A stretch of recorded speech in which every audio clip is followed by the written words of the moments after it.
एक चोर भगवान शिव के मंदिर में चोरी करने के लिए गया और उसके पास में रात्रि के समय देखने के लिए, उजाला करने के लिए, कोई प्रकाश करने के लिए कोई मशाल या अग्नि नहीं थी। उसने शंकर जी के मंदिर का त्रिशूल उठाया, अपने कंधे का पिछोड़ा उठाया, उसको लपेट कर उसमें दिए से आग लगाकर त्रिशूल से चारों तरफ घुमा घुमा कर उजाला कर कर देखने लगा। जैसे ही देखा वैसे ही मेरे शंकर प्रकट हो गए और शिव जी प्रकट होकर बोले, मांग तुझे क्या चाहिए। भोलेनाथ मैं तो चोर हूं, चोरी करने आया था, मेरे परिवार का भरण पोषण करना है। भोलेनाथ जी बोले, आज शिवरात्रि के दिन तूने रात्रि के समय पर मध्य रात्रि में मेरे मंदिर में प्रकाश करा है, इसलिए मैं तुझे वर देता हूं, जा कुबेर के सिंहासन पर तू बैठेगा। और भगवान शंकर ने कुबेर को नीचे उतार दिया और या चोटे को कुबेर बना दिया। सोचो कितना दयालु होगा, चोर को कुबेर बना दिया। जिस कुबेर की तुम पूजन करते हो ये चोट्टा है, चोर है।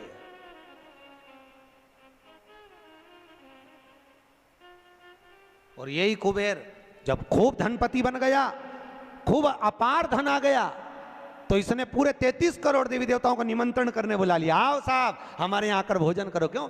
सबको दिखाने के लिए हमारे यहाँ का राज सत्ता तो देखो कितनी है। अब वो चोर को कुबेर बना दिया, सबको बुलाया, सबको। और शंकर जी को बुलाना भूल गया। इतने में देवऋषि नारद जी वहीं से आ गए।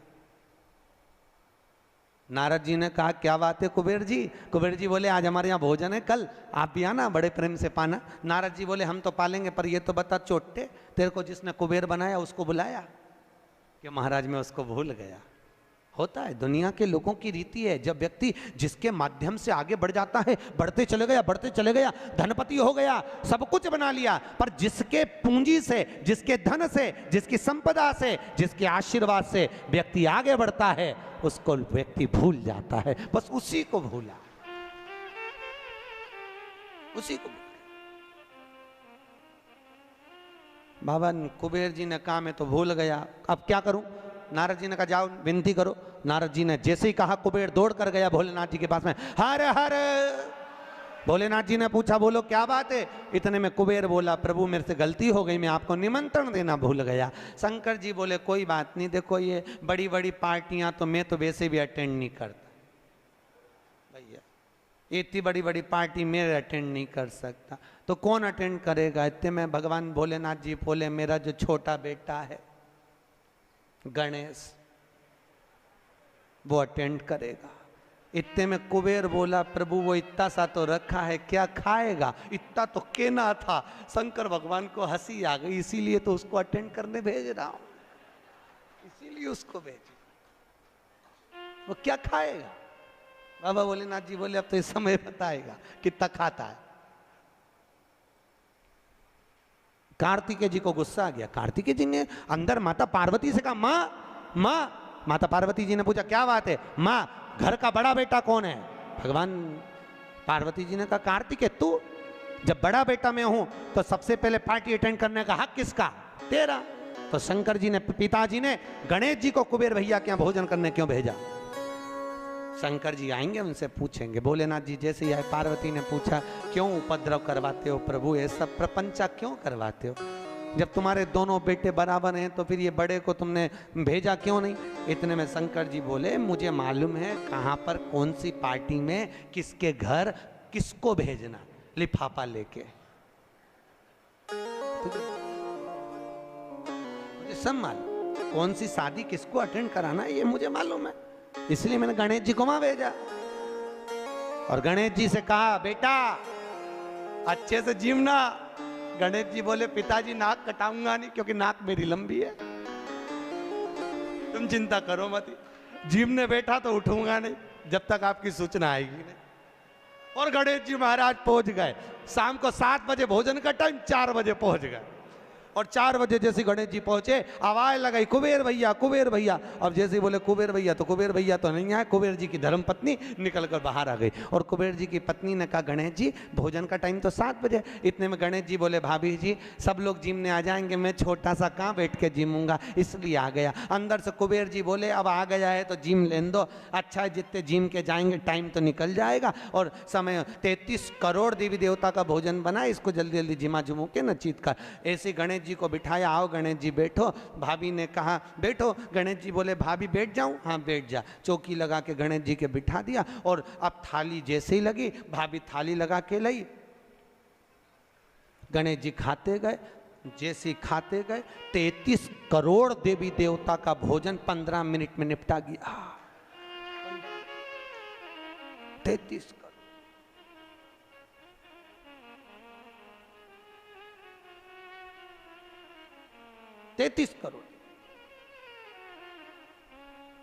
अब 33 करोड़ देवी देवता का भोजन जब 15 मिनट में निपटा, सारा भोजन खत्म। गणेश जी आवाज लगाए भाभी और लिया। भाभी गई तो चने की दाल की बोरी, चावल की बोरी, आटे की बोरी सूखी सूखी धरी आई, वो सूखा सूखा ही खा गया।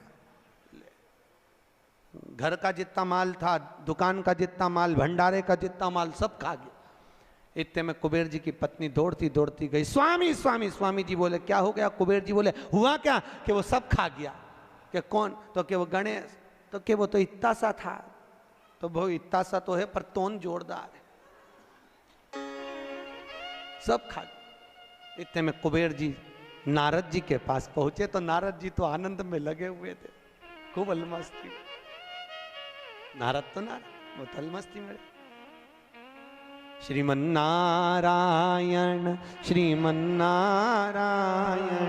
श्रीमन्नारायण श्रीमन्नारायण श्रीमन्नारायण श्रीमन्नारायण नारायण नारायण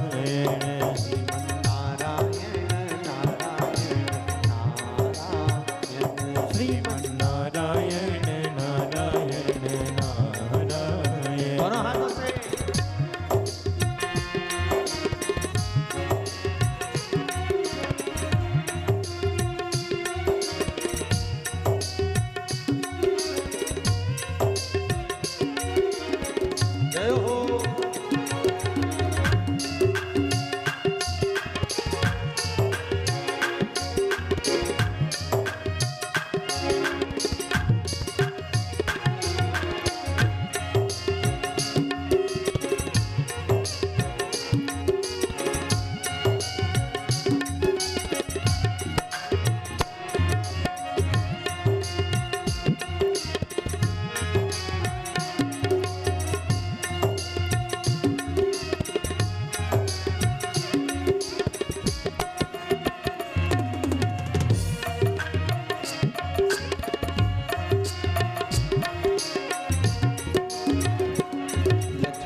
पास में कुबेर जी महाराज पहुंच गए। कुबेर जी ने कहा, नारद जी कुछ करुणा कर दो प्रभु, हमारे यहाँ का सारा भोजन कर गए वो गणेश जी महाराज, सारा भंडार खाली हो गया। इतने में नारद जी बोले, भैया उसको तो एक ही रोक सकता है। कौन? कौन रोकेगा? कि भोलेनाथ जी के सिवाय कोई नहीं रोक सकता। जाओ भोलेनाथ जी से विनती करो। और उसी समय पर कुबेर जी दौड़ कर गए भोलेनाथ जी के पास में। हे शिव, हे शंकर, हे कैलाशी, हे अविनाशी, हे भोलेनाथ। भोलेनाथ जी ने पूछा, बोलो क्या बात है कुबेर, तुम्हारा मुख उतरा हुआ है? कुबेर जी ने कहा, प्रभु वो गणेश जी। शंकर जी बोले, गणेश को क्या हो गया? वो दुनिया को सब कुछ कर देता है, उसको क्या हो गया? कि उसको कुछ नहीं हुआ, जो कुछ हुआ 33 करोड़ देवी देवता को हुआ। कुछ बचा ही नहीं है, वो सब खा गया।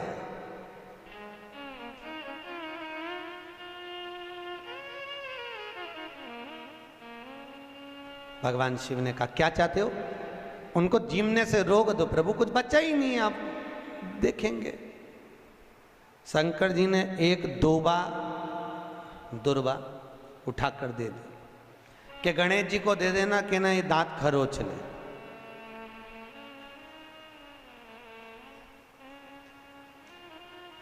कुबेर जी लेके एक दूबा चले। कुबेर जी ने सोचा खाया इतना है तो एक दूबा से क्या काम चलेगा। जाते जाते उन्होंने दूबा की गड्डी बना ली। आज भी नियम है, गणेश जी को ढेर सारी दूबा चढ़ाने की जरूरत नहीं है। शिव जी ने एक दुर्बा गणेश जी को दी थी, इसलिए एक दुर्बा गणेश जी को चढ़ा दो तो गणेश जी स्वीकार कर लेते हैं। ढेर सारी चढ़ाने से कोई लाभ नहीं है कि बहुत सारी चढ़ाएंगे तो गणेश जी राजी होंगे। तो कुबेर जी ने चलते चलते बहुत सारी उठा ली थी, गणेश जी को ले जाके दे दी। लो प्रभु, ये कहां चढ़ाते हैं दुर्बा? गणेश जी का जो दांत टूटा है उस दांत की ओर गणेश जी को दुर्बा समर्पित करी जाती है। इसलिए हमारे हिंदू धर्म में दो तरह के गणेश जी का प्रमाण कहा जाता है, एक राइट सूंड के गणेश, एक लेफ्ट सूंड के गणेश।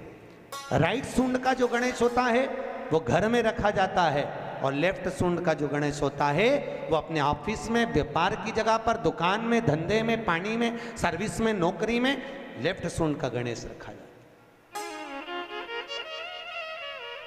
जिसके दुकान, व्यापार, व्यवसाय में अगर राइट सूंड का गणेश रखा जाता है तो लक्ष्मी आती है पर टिकती नहीं है। इसलिए घर में सीधी सूंड का गणेश, और दुकान, व्यापार, व्यवसाय में, ऑफिस में उल्टी सूंड का, दो गणेश। तो इसका मतलब ये थोड़ी ना कि तुम्हारे घर में गणेश जी बैठा तो तुम उठा के बदल लिया, यहाँ का यहाँ दिया, यहाँ का यहाँ दिया। अब रखे रहने। हमेशा याद रखो, गणेश चतुर्थी के बाद अनंत चतुर्दशी पर जब गणेश जी का विसर्जन करते हैं तो गणेश जी की 2 धर्म पत्नियां, वैसे तो गणेश जी की कुल मिला के 5 पत्नी, कितनी है? गणेश जी की 5 पत्नी। पहली श्री, दूसरी तुष्टि, तीसरी पुष्टि, चौथी रिद्धि और 5वीं सिद्धि। कितनी है? 5। ये व्यक्ति के नाम के आगे जो लिखा रहता है ना, श्रीमान, ये श्री संबोधन कहाँ से आया? और एक पीछे लिखते हैं, जैसे नाम के आगे लिखते हैं श्री और पीछे लगाते हैं जा में ई की मात्रा जी। लिखते हैं कि इधर नहीं लिखते? लिखते हैं श्रीमान अग्नि प्रसाद जी, श्रीमान बद्री प्रसाद जी, श्रीमान हरीश प्रसाद जी। तो श्री आगे क्यों आया और जी पीछे क्यों आया? कौन ने लगाया? किस लिए लगाया? कौन ने बताया कि आगे श्री लिखो? किसी के नाम के आगे जी लिख दे, पीछे श्री लिख दे, मर्जी अपनी, अपन कुछ भी लिख सकते। पर किसने कहा कि आगे श्री लिखो? क्योंकि गणेश जी महाराज जब विवाह करने जा रहे थे और गणेश जी की जब बारात जा रही थी तो यमुना जी के तट पर गणेश जी की प्रथम पत्नी श्री गणेश जी के चरण पखारने के लिए खड़ी हो गई, और प्रथम गिनती में जब गणेश जी चलने लगे तो श्री ने उनके चरणों को रोक लिया और कहा, प्रभु मैंने आपका आवाहन करा है, मैं आपको अपने पति के रूप में देखती हूँ। भगवान गणेश जी ने कहा, तूने प्रथमता में मुझे पाया है, जिसके नाम के आगे तेरा संबोधन लगा रहेगा वो जगत में प्रसिद्ध होता चले जाएगा। इसलिए श्रीमान लिखा जाता है। अब जी का संबोधन कहां से आया वो भी समझ लीजिए। हर कहीं से थोड़ी ना लगा दिया जाता है कि जी कहां से आ गया। एक पत्नी भी लगाती है ए जी, और जब वो बोले ए जी तो तुरंत खसक लो जी, नहीं तो 500 गया जी। उसके जी में थोड़ा भारीपन है।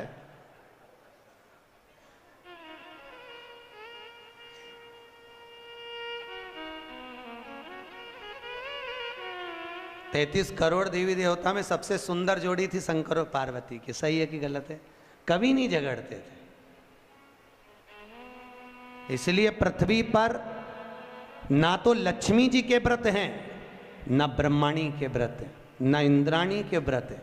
अगर पूरी पृथ्वी पर सबसे ज्यादा व्रत किसके हैं? माता पार्वती। तीज का व्रत किसका? पार्वती का। चतुर्थी का व्रत किसका? पार्वती का। चौथ का व्रत किसका? पार्वती का। छठ का व्रत किसका?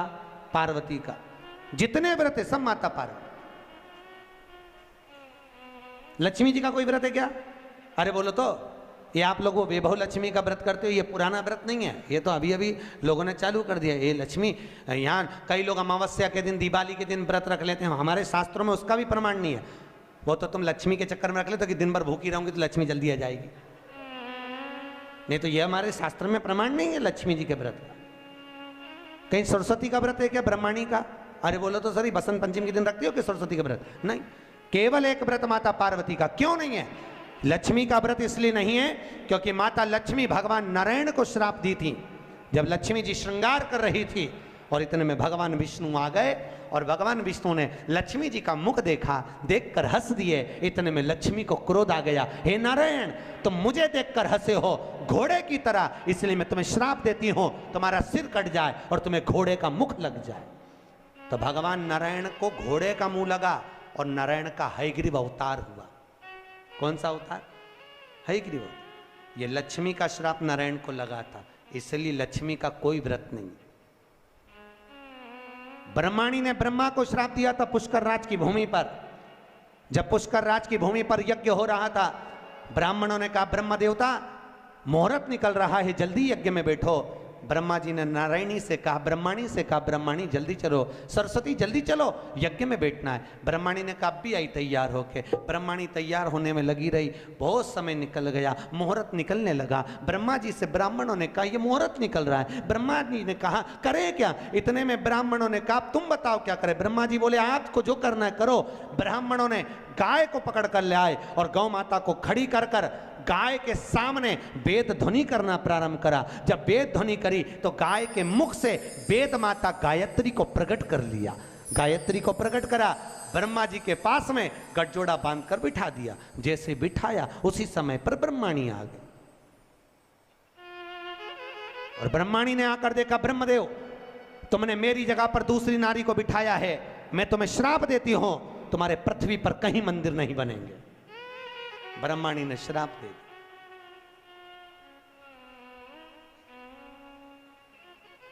कहीं पर मंदिर है ब्रह्मा जी का? केवल एक जगह पुष्कर जी में जहां यज्ञ करा था वहां। तो ब्रह्माणी ने ब्रह्मा को श्राप दिया, लक्ष्मी ने नारायण को श्राप दिया, इंद्राणी ने इंद्र को श्राप दिया, पर एक माता पार्वती ऐसी थी जो कभी ऊंची आवाज में बात नहीं करती थी। इसलिए पृथ्वी पर सबसे ज्यादा व्रत माता पार्वती के होते हैं। व्रत तुम्हारे भी चालू हो सकते हैं, तुम ऊंची आवाज में नहीं बोलो तो। व्रत करा दिक्कत नहीं है, व्रत तुम्हारे भी हो जाए चालू, बस तुम मीठा बोलो तो व्रत चालू करने में किसको दिक्कत। कई कई बुजुर्ग माताओं के तो आज तक व्रत चलते हैं। सही है गलत है? कई कई माताएं कहती हमारी सास ऐसी थी, इतनी बढ़िया गुरुजी, हमारी दादी सास ने ऐसा नियम बना दिया तो नियम चल रहा है। ये व्रत नहीं तो और क्या? जो सास दादी सास बना के चली गई वो नियम आज तक चल रहा है। ये व्रत ही तो है, उन्होंने अच्छा करा इसलिए नियम चल रहा है। तुम भी कुछ अच्छा करो, खूब प्रेम से बोलो, मीठा बोलो, अच्छा बोलो, तो तुम्हारी बहुएं भी कहेंगी हमारी सास इतना जोरदार बोलती थी, इतना जोरदार, तो तुम्हारे व्रत चालू हो जाए। अब तुम जब भी बोलो तो चामुंडा और चंद्र घंटा की तरह बोलो, तो कौन व्रत करे तुम्हारा? कौन व्रत करे? मीठा, अच्छा बोलो, विद्वत्ता से परिपूर्ण बोलो, प्रखर। अब केवल एक मां, समय आया, श्री वेद व्यास जी ने वर्णन किया है शिव महापुराण का सुंदर लेख का आनंद। 24,000 श्लोक शिव महापुराण में है, 12 संहिता, 12 खंड है। देखो, भागवत की रचना वेदव्यास जी ने इसलिए करी कि वेदव्यास जी को अपने मन में आत्मा की शांति के लिए कुछ करना था, आत्म तृप्ति के, आत्मोद्धार के लिए। और जब आत्मोद्धार के लिए वेदव्यास जी ने श्रीमद् भागवत की रचना कर दी, उस रचना के बाद में जगत के लोगों को जगत कल्याण के लिए, जिसको देखो कोई तन दुखी, कोई मन दुखी, कोई धन बिन रहत उदास, तुलसी या संसार में सुखी राम का दास। भगवान वेदव्यास जी ने देखा दुनिया के लोग बड़े दुखी हैं, कोई धन से दुखी है, कोई तन से दुखी है, कोई मन से दुखी है, तो वेदव्यास जी ने सोचा अब करा क्या जाए। तब वेदव्यास जी ने उसी समय शिव महापुराण की रचना कर दी, जगत के कल्याण में। जगत शिव महापुराण,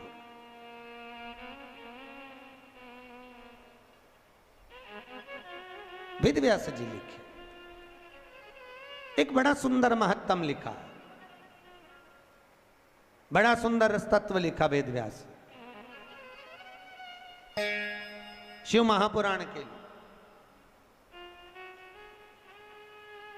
कहते हैं भागवत पितरों को तारती है, रामचरितमानस जीव को तारती है, पर वेदव्यास जी शिव महापुराण में लिख रहे हैं, अगर शिव महापुराण की कथा देखो, भागवत तो गोत्र से तार रही है। काय से तार रही है? गोत्र से। सुनिए भागवत, अरे बोलो तो सुनिए। गौकर्ण ने धुंधकारी के लिए गया जी में पिंडदान करा था कि नहीं करा था? उसके बाद भी धुंधकारी तरा था क्या? अरे बोलो तो नहीं तरा। गया जी में पिंडदान करने के बाद भी धुंधकारी नहीं तर पाया। क्यों नहीं तरा? क्या गया से मुक्ति नहीं मिलती लोगों को? अगर गया से मुक्ति नहीं मिलती तो दुनिया के लोग गया जी में जाके पिंडदान करते क्या? नहीं करते। गया भी मुक्ति का केंद्र है, गया जी से पिंडदान करने से लोगों को मुक्ति मिल जाती है, पर धुंधकारी को क्यों नहीं मिली? उसका कारण था, क्योंकि जब जब गोकर्ण पिंड देता था, धुंधकारी का नाम बोलता था, अपना गोत्र बोलता था, पर उसको ये नहीं मालूम था कि ये धुंधकारी माँ की संतान नहीं, धुंधकारी तो किसी सहेली की संतान थी, और माँ पैसे देकर उसको गोदी लेकर आ गई थी, नाम अपना दिया, गोत्र अपना दिया, पर ये नहीं समझ पाया कि ये दूसरे की संतान है, इसलिए वो तर ही नहीं पाया। भागवत गोत्र से तारती है, राम कथा जीव को तारती है, पर शिव महापुराण कहती है अगर शिव पुराण की कथा में अगर माताएं और पुरुष वर्ग अगर कथा को सुनते हैं तो माता के पक्ष की 7 पीढ़ियां और पुरुष वर्ग के पक्ष की 7 पीढ़ियां बिना गोत्र के ही तर जाती है। शिव महापुराण की कथा बिना गोत्र। क्यों? शंकर जी का क्या गोत्र है? बोलो तो। जब उनकी शादी हो रही थी ना भोलेनाथ जी की, तो पंडित जी ने पूछ लिया था, संकल्प देते कन्यादान का। कन्यादान के संकल्प के समय पर पंडित जी बोले अमुक नाम शंकर, पिताजी का नाम शंकर, दादाजी का नाम बोलो शंकर। परदादा का नाम शंकर। इतने में पंडित जी को बुरा लग गया। पंडित जी ने सोचा, बताओ ब्याह करने आया है कि नशे में आया है? पिता का नाम शंकर, खुद का नाम शंकर, दादाजी का नाम शंकर, परदादा का नाम शंकर। इतने में तुरंत पंडित जी उठ के खड़े होकर हिमालय राज से बोले, वहां भोलेनाथ जी के सम्मुख में हिमालय राज से बोले, हिमालय राज ये कैसा दूल्हा, अपनी लड़की को तुम्हें इसके साथ बिया रहे, नशेले के साथ, गंजेड़ी भंगेड़ी के साथ? इसे इतनी सूझ नहीं कि अपने पिताजी का नाम क्या है? इतने में हिमालय राज ने अपनी पत्नी मैनावती से कहा, मैनावती तू बेटी से के, पार्वती से कहा, पार्वती तू उससे के। पार्वती ने शिव जी से कहा, प्रभु ब्याह अच्छे से कर लो, क्यों प्रपंचा मचा रहे, क्यों प्रपंचा? तो भोलेनाथ जी बोले, पार्वती मैंने गलत क्या बोला बता? अच्छा तो क्या तुम्हारे पिताजी का नाम बोलो ना। तो भगवान भोलेनाथ जी बोले, अच्छा अब की बार पूछेगा तो बिठा पंडित को वापिस बैठा। पंडित वापिस बैठा, फिर संकल्प चालू, अमुक नाम शंकर, पिताजी का नाम शंकर, दादाजी का नाम, अरे बोलो शंकर, गोत्र शंकर। इतने में तो पंडित को लगी बहुत मिर्ची। पंडित तो उठ के शादी के मंडप से बाहर, पार्वती जी ने शिव जी के चरण पकड़ लिए। बड़ी मुश्किल से एक पंडित आया, क्योंकि तुम बारात ऐसी लाए थे सब देख के भग गए, एक ही बच्चा, तुम उसको भगा दोगे तो शादी कौन कराएगा? इतने में शंकर भगवान बोले, वो ही कराएगा जो भी भाग के गया, तो चिंता मत कर। शंकर जी ने गले में से हार को उतारा और कहा, जा रे जरा धोती में घुस जा। और जैसे ही बब्बा गया, और जैसे ही गया पंडित जी के पास, पंडित भाग के तुरंत और मंत्र बोलना चालू है, सब मंत्र बोले। इतने में पार्वती बोले, ये तो नॉन स्टॉप बोले जा रहा है। भोलेनाथ जी बोले, अब तो पूरी भांवर करा के चुप होगा, तू चिंता मत कर, बोलने दे। अब बोले ही जाए, बोले ही जाए, बोले ही जाए, बोले ही जाए, चुप ही नहीं हो। पार्वती बोले, मर जाएगा, टेका जाएगा बापड़े के। इतने में शंकर जी बोले, तू चुपचाप बोल, वो तो बोलने दे। तो कब रुकेगा? भोलेनाथ जी बोले, जब पूरी भांवर हो जाएगी, जैसे ही अपन बैठेंगे वैसे ही बटन दबा देंगे, क्लियर बात, तो चिंता, बोले जा बोले।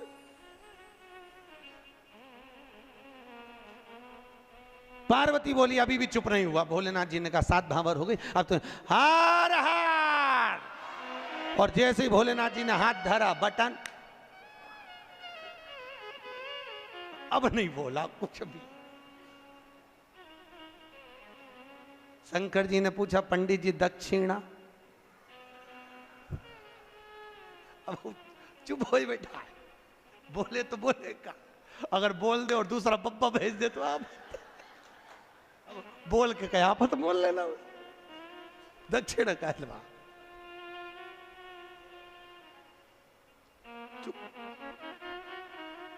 पार्वती जी ने पंडित जी का तिलक करके पूछा, आपको क्या दूं?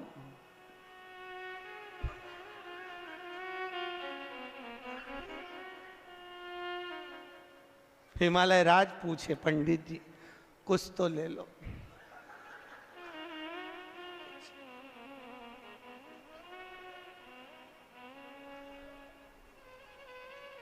पीछे से ब्रह्मा जी ने कहा, तो आप पोथी उठा के,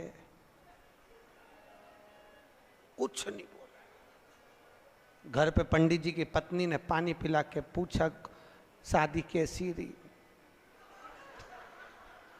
आवाज निकले से तो बोलत रहे, अब निकले तो बोले, कुछ बोले से। शिव का विवाह तीसरे दिन कथा में आएगा, शंकर जी का विवाह जो अपन सुनेंगे। करुणा सागर,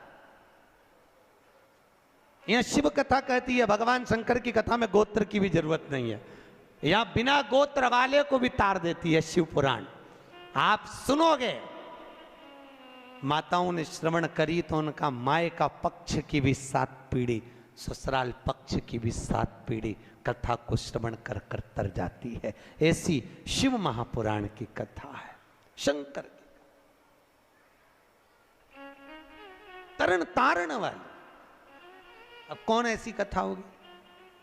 भागवत गोत्र से तारे जीव को तारे राम कथा, शिव महापुराण तार। चले सुंदर सनकादि ऋषियों ने एक सुंदर संवाद में, सुंदर आनंद में शिव महापुराण के महत्तम को श्रवण कराया। एक देवराज नाम का ब्राह्मण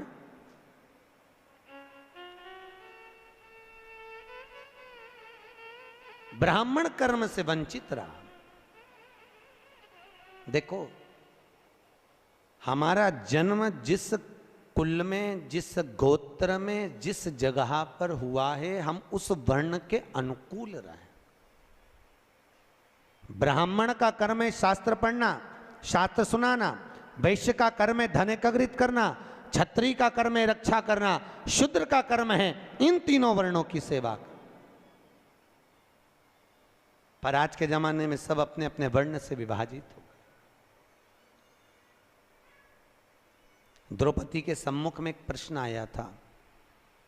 द्रौपदी के सम्मुख में एक सामने एक प्रश्न आया था। अश्वत्थामा ने द्रौपदी के सोते हुए 5 पुत्रों का वध कर दिया। सुनिए कथा भागवत जी में। द्रौपदी के सोते हुए 5 पुत्रों का वध अश्वत्थामा ने करा था।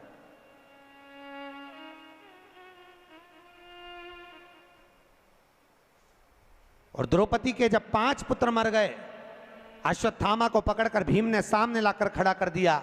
द्रौपदी के हाथ में तलवार दे दी, मार दे द्रौपदी इस अश्वत्थामा को। द्रौपदी कहती है इसको नहीं मार सकती। क्यों?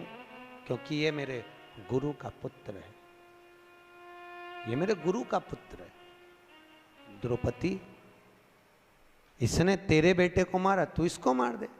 द्रौपदी कहती है नहीं, ये मेरे गुरु का पुत्र है। ये ब्राह्मण होकर अपने कर्म से वंचित हो गया, पर मैं क्षत्राणी होकर अपने कर्म से वंचित नहीं होंगी। मैं इसको नहीं मारूंगी, मैं इसको मारूंगी नहीं।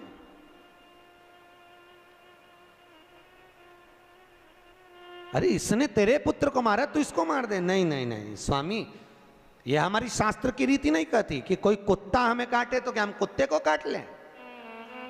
ऐसा होता है क्या? अरे बोलो तो सही।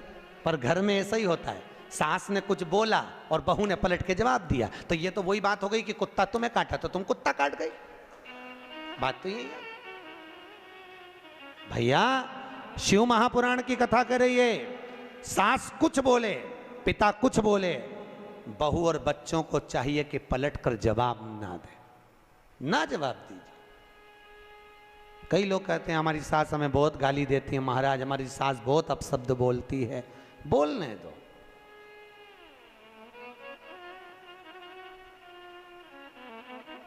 बोलने दो, बोले तो।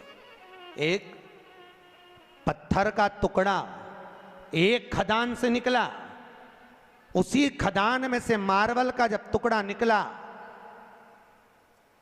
हथौड़ी की चोट दे देकर उसकी मूर्त बनाई गई। बनाई कि नहीं बनाई? वही मार्बल का टुकड़ा जमीन पर लगा है, लोग उस पे जूता रख के चल रहे हैं। वही मार्बल की मूर्ति मंदिर में पूजा रही है। बस अंतर इतना है, जिसने चोट को सहन कर लिया वो मंदिर में पूजा गया, जो सहन नहीं कर पाया वो जूते खा रहा, वो जमीन पर लगा है। सास ससुर घर के बड़े हमको चोट दे दे कर तराशते हैं, पर हमारी आदत इतनी विचित्र है कि हम सास को ही तराश देते हैं, तो हमको तराश। महाराज बहुत अपशब्द बोलती है हमारी सास। बोलने दो, वो तुम्हें गाली दे, तुम आरती गाओ। तेरा तुझको अर्पण क्या लागे। महाराज जी वो हमको गाली दे और हम आरती गाएं, हाँ वो तुम्हें आप शब्द बोले, तुम उसके लिए भजन करो। अम्बे तू है जगदम्बे काली, जय हो गुलबर्गा वाली। काहे बोले? मीठा बोलिए, काहे को आप सब कभी मत बोलो आप सब। शास्त्र कह रहा है, वैज्ञानिक रिसर्च में लगे हैं। शास्त्र कहता है जो शब्द हमारे मुख से निकलते हैं वैज्ञानिक कहते हैं 21 दिन के अंदर वही शब्द घूमकर वापस हमारे पास में आ जाते हैं। घूमने के बाद हम किसी को गाली देंगे, वो घूमकर हमारे पास आने वाली है। हम किसी को अपशब्द कहेंगे, वो घूमकर हमारे पास आएगा। इसलिए कहते हैं लोगों को भगवान का नाम दो, राम राम बोलो, जय श्री कृष्णा बोलो, जय महेश बोलो, तुम्हारी मर्जी पड़े वो बोलो, पर भगवत भजन में लीन रहिए।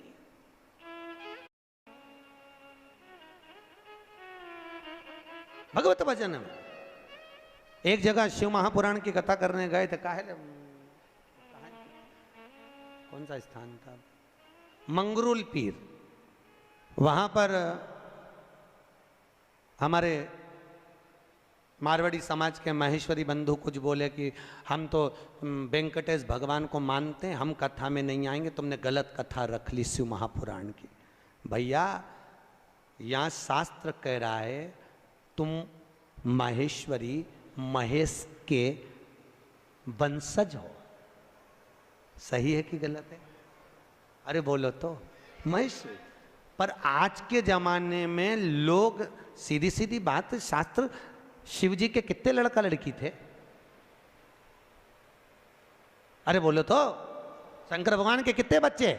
शिव जी के 7 लड़के और 6 लड़कियां थी। कितने लड़के थे? 7 लड़के और 6 लड़कियां भगवान भोलेनाथ के। उन 7 लड़कों में से भगवान शिव के 5वें नंबर के लड़के से महेश्वरी वंश का उत्पत्ति हुई है, तब जाकर तुम महेश्वरी कहला। और तो लोग कहते हैं हम तो भैया नारायण वाले, हम शंकर जी का प्रसाद नहीं लेंगे, हम शिव के मंदिर नहीं जाते। अरे भैया क्यों लजाते हो? भगवान महेश के वंशज हो। महेश को नहीं पूछोगे, दादा बाबा को नहीं पूछोगे, तो किसको पूछो? मुझे बहुत प्रसन्नता हुई थी जब गुलबर्गा में महेश्वरी समाज की यहाँ पर अध्यक्ष बैठी है, महेश्वरी महिला मंडल की। तो आज से 12-1 साल पहले कथा करी थी शिव महापुराण की, महेश्वरी महिला मंडल ने करवाई थी। एक बार जोरदार ताली बजाओ पूरी महिला मंडल के लिए। बहुत सुंदर। ऐसे शुभ कार्य हमारे जीवन में, हम जब मृत्यु लोक में अगर जन्म लिए हैं, हमारे जीवन काल में जब हम आए हैं, और उस काल में आने के बाद में हम कुछ सत्कर्म की ओर, सत्कर्म की। ये जितने मारवाड़ी हैं, चाहे अग्रवाल हो, चाहे महेश्वरी हो, चाहे ये ओसवाल कहते हैं, दिगंबर कहते हैं, हम वहां से निकले, हम वहां से निकले, इन सब की उत्पत्ति शंकर से। किसी की भी उत्पत्ति बाहर से नहीं, किसी की उत्पत्ति बाहर से। सब शिव के, सब शंकर के, जितने मारवाड़ी, ओसवाल, खंडेलवाल, अग्रवाल, महेश्वरी, ये जितने जितने जितने जितने हैं सब शिव के दिए हुए। शंकर भगवान की जो 6 लड़कियां हैं, जया, विषहरा, आदिक आदिक आदिक आदिक, इन सब से उत्पत्ति है पूरी खांबों की। कहां डूब? देवराज ब्राह्मण होकर अपने कर्म से वंचित हो गया, और देवराज जब अपने कर्म से वंचित हुआ, एक बार शिव जी के मंदिर में पहुंच गया, शंकर जी के मंदिर में उसको ताप आ गया, बुखार आ गया। कहां जाऊं, बहुत ठंड लग रही थी, शिव मंदिर में छुप गया। कोई ब्राह्मण शिव महापुराण की कथा कर रहा था, और भगवान शंकर की कथा को जब ब्राह्मण कर रहा, कथा को देवराज ने श्रवण कर ली। श्रवण करते ही उसका चित्त भगवान शंकर के शिवलिंग में लीन हुआ। सामने शिवलिंग था, उस शिवलिंग को देखता रहा। शिवलिंग, शिवलिंग जानते हो? अरे बोलो तो। किसका प्रतीक है? शंकर का। लिंगायत संप्रदाय के अंतर्गत, अगर आपके यहां पर लिंगायत संप्रदाय है, तो लिंगायत संप्रदाय के अंतर्गत जितना प्रामाणिकता भगवान शंकर के शिवलिंग की है, लिंगायत संप्रदाय के अंतर्गत माता हो, पुरुष हो, गले में चांदी की कटोरी में भी शंकर का शिवलिंग धारण करती। शंकर का शिवलिंग। लिंगायत संप्रदाय के अंतर्गत अगर घर में बच्चा जन्म लेता है तो मां उस बच्चे को दूध नहीं पिलाती जब तक के लिंगायत संप्रदाय का मंत्र उस जन्म लिए बच्चे के कान में नहीं दे दिया जाता, तब तक उसको मां दूध भी नहीं पिलाती। जो यहां पर लिंगायत संप्रदाय का अगर कोई बैठा होगा तो उसको मालूम होगा। बैठा कोई माताएं बैठी, अरे वाह, जोरदार ताली बजाओ पूरी लिंगायत संप्रदाय के लिए, बहुत बहुत धन्यवाद। शंकर भगवान के शिवलिंग का स्मरण करना, शंकर के शिवलिंग का जलोभाग ग्रहण करना, शंकर भगवान के शिवलिंग को आनंद सुख में अपने गले में धारण करना, ये हृदय से शिव को लगा कर रखना, शंकर को अपना बना। हमारे अग्रवाल जी से हमने पूछा, बोले गुरुजी कल शोभा यात्रा वो ईश्वर मंदिर से निकलेगी। हमने पूछा वही मंदिर क्यों चुना तुमने पूरे गुलबर्गा में से? कहे गुरुजी हम वहाँ पर हर सावन में हर सोमवार को जाते रहते हैं, बाबा भोलेनाथ जी से कुछ जान पहचान ऐसी हो गई, बाबा छोड़ते नहीं हैं और हम छूटना नहीं चाहते, तो जिससे दिल लग जाता है। तो शंकर का शिवलिंग से अग्रवाल जी आपका दिल लग गया तो वो लिंग तुम्हारा हो गया और तुम उस शिवलिंग के हो गए, शिव तुम्हारा। देखो दिल लगाना बहुत जरूरी है। अमेरिका वालों ने रिसर्च करा है, अटैक की बीमारी से बचना हो तो दिल लगा लो। वो बोल रहे हैं कुत्ता पालो, वो कह रहे हैं गैया ये पालो वो पालो। हमारे वैज्ञानिकों ने, हमारे संतों ने, हमारे राष्ट्र के संत वेदव्यास जी आदि का आदि जितने संत हुए उन्होंने तो पहले से ही कहा इस दिल को लगा कर रखिए। अगर ये दिल संतों में लग गया, सत्संग में लग गया, गौ माता की सेवा में लग गया, शिवलिंग में लग गया, तो फिर ये दिल अगर वहां खुल गया तो फिर हॉस्पिटल में नहीं खुलेगा। हॉस्पिटल में उसी का दिल खुलता है जो सत्संग में नहीं खुला। इसलिए अटैक की बीमारी उसी को आती है, समझ गए?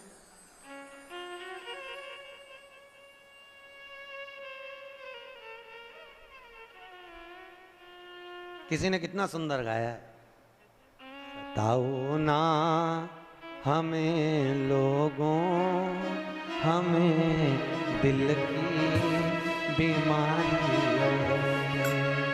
सताओ ना हमें लोगों, हमें दिल की, बोलो तो, बीमारी। हमारा वेद काशी में वो त्रिपुरारी है, हमारा वेद काशी में वो त्रिपुरारी है। सताओ ना हमें लोगों, हमें दिल की बीमारी। हमारा दिल में एक बीमारी है और जिसके दिल में बीमारी लग गई उसका एक मरीज का एक डॉक्टर, और वो डॉक्टर भी मेरा कैलाशी अविनाशी, मेरा शंकर, मेरा विश्वनाथ है। दुनिया में कोई इलाज नहीं कर सकता जो मेरा शिव कर सकता है। शंकर जो कौन करेगा?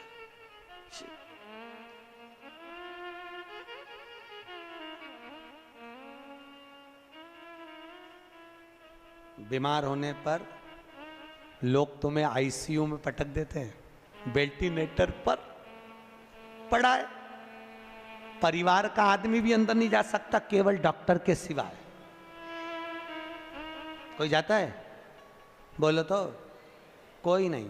पर उस वेंटिलेटर पर भी, उस आईसीयू में भी एक अंदर है। वो कौन? वो त्रिकालदर्शी मेरा शिव अंदर विराजमान है। इसलिए कहते हैं जब व्यक्ति को घात आती, एक्सीडेंट होता है, तकलीफ आती, अटैक आता, शुगर बढ़ती, बीमारी आती, कोई किसी देवता को याद नहीं करता, ना नारायण, ना कृष्ण, ना देवी, ना देवता। अगर कोई याद करता है तो केवल शंकर को, महामृत्युंजय का जाप करवाता है। क्यों? क्योंकि शिव है तो श्वास चल रही है, शिव निकल गया तो केवल शव रह गया। इसलिए उस शंकर को याद करते कि निकल कर चले, मत जाना, आईसीयू में रहना। आईसीयू में वेंटिलेटर पर रहना। जब तक हमारे यहाँ का जीव पड़ा है तब तक शिव उसके अंदर रहे। शिव है तो शरीर है, और शिव गया तो केवल शव है। बाहर होगा।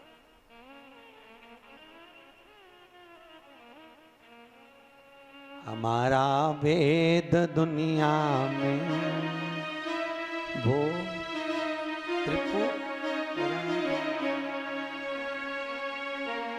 एक बहुत अच्छा भजन हमारे भगत लोग गाते हैं, काल क्या करेगा।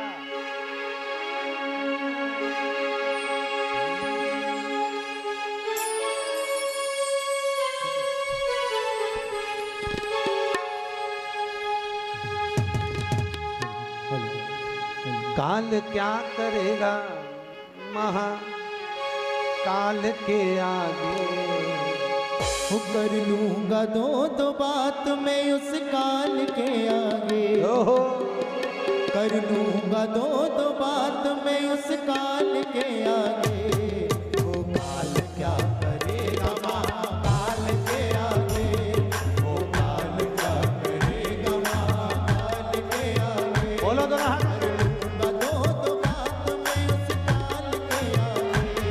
कर लूंगा दो बात मैं उस काल के आगे। वो काल क्या करेगा महाकाल के आगे। वो काल क्या करेगा महाकाल के आगे।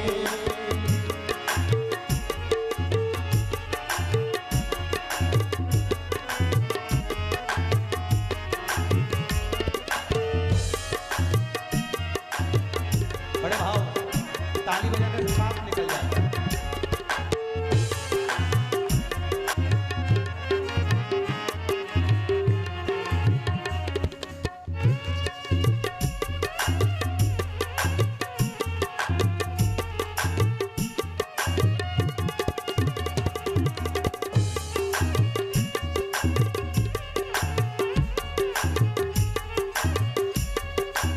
बहुत सुंदर भाव। जय हो।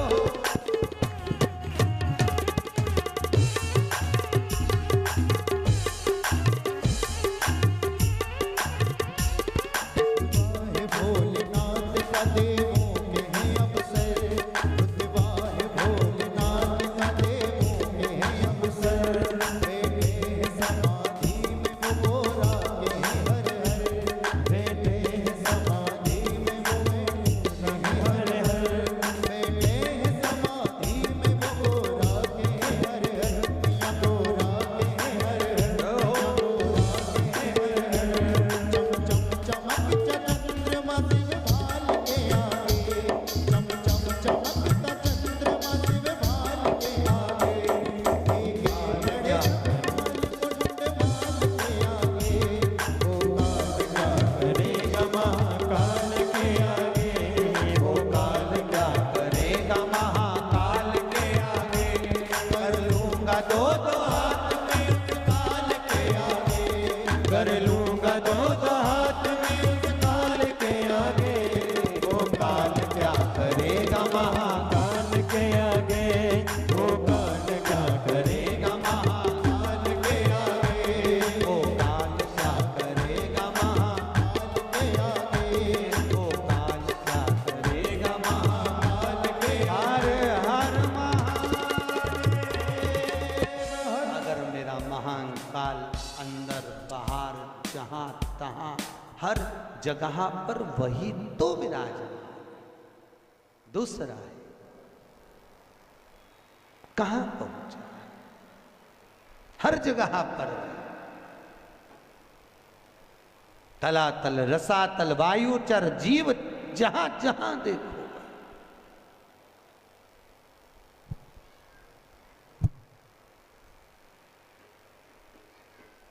चला रहा है। शिव है तो तुम कथा भी सुन रहे हो। सही है कि गलत है? शिव है और शिव नहीं तो कुछ। जोड़ जोड़ के मर गए यहीं पे छोड़। जब कोई मर जाता है तो लोग पूछते हैं गुरुजी ये बताओ, लोग मर गए तो राम नाम सत्य कहते कहते कि नहीं कहते? और वो उसके अर्थी लेके जाते हैं तो फेंकते, फूल मखाना और चिल्लर खुला पैसा इधर फेंकते कि नहीं फेंकते? फेंकते। क्यों फेंकते? हमने कहा भैया गरुड़ पुराण में लिखा है फूल इसलिए फेंकते हैं श्रद्धांजलि के, मखाना इसलिए फेंकते हैं कि परिवार पूरा फूला फूला छोड़ के गया इसलिए। ये पैसा क्यों फेंकते हैं? तो हमने कहा गरुड़ पुराण में नहीं लिखा, पर हम तो हमारे मन से कहते हैं कि मरने के वाले की छाती पे पैसा इसलिए फेंकते हैं कि पूरी जिंदगी जोड़ जोड़ के मर गया, अब तेरे बाप में दम हो तो उठा ले, उठा। एक एक रुपए के पीछे रात के 10-10 बजे तक बैठा रहा, खाने तक की फुर्सत नहीं मिली, कमाए कमाए कमाए जोड़ जोड़ के मर गया, उठा राम नाम। अरे बोलो तो सत्य है राम नाम, उठा। अब दम हो तो उठा ले। और कल्ला ठूर जैसा पड़ा और छाती पे पैसा पड़ा जिसके लिए पूरी दिन दिन रात रात लगा दी, खाने की फुर्सत नहीं, कमाओ कमाओ कमाओ, जोड़ो जोड़ो, 8 बजे से लेकर रात के 10-10 बजे तक दुकान नहीं छोड़े, कमाओ कमाओ कमाओ, एक एक रुपए के पीछे झगड़ा कर ले। अब उठा, उठा।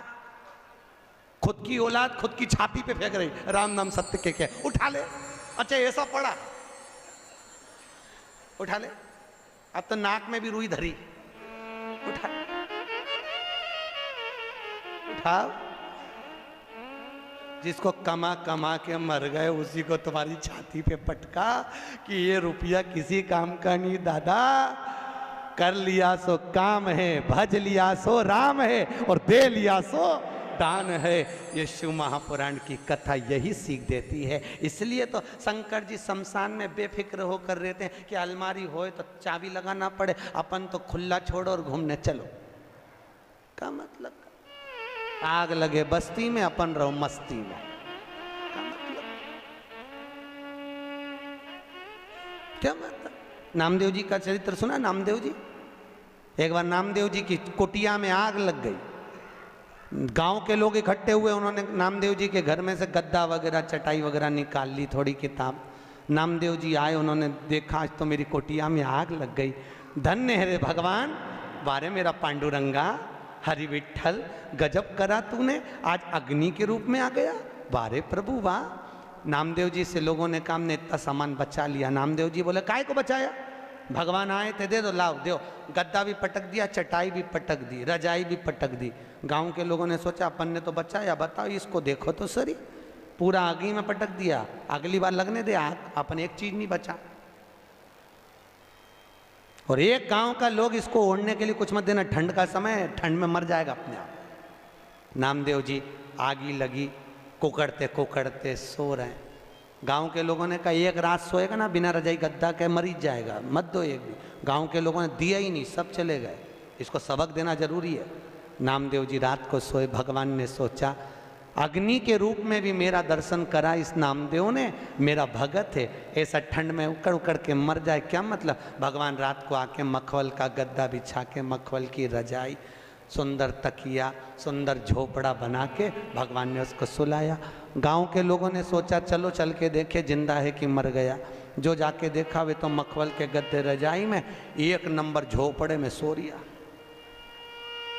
नामदेव जी को जगा के गांव के लोगों ने पूछा क्यों इतना जोरदार झोपड़ा किसने बनाया, महल जैसा, कौन आया था, तुम्हारा रिश्तेदार? नामदेव जी बोले हाँ। एक रात में बना गया? हाँ भैया नामदेव, तेरा रिश्तेदार झोपड़ा अच्छा बनाया है, ऐसा झोपड़ा हमारा भी बनवा दे। नामदेव ने कहा लगाओ आग। अभी तुम्हारे घर में आग लगाओ, वो बना के जाएगा। प्रैक्टिकल तो करो, करो तो सच।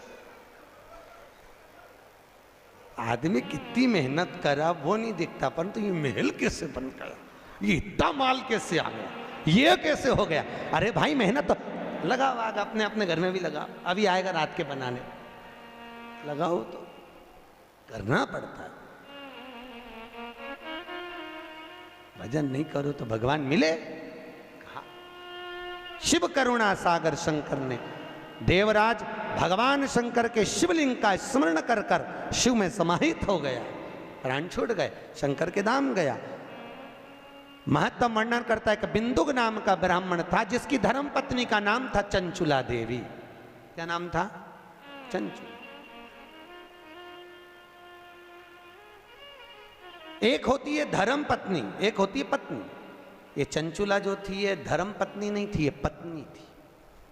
धर्म पत्नी और पत्नी दोनों में जमीन और आसमान का अंतर होता है। धर्म पत्नी पति को धर्म के पथ पर लेकर जाती है, धर्म पत्नी पति को शिव महापुराण तक लेकर जाती है, और पत्नी पति को सिनेमा घर तक लेकर जाती है।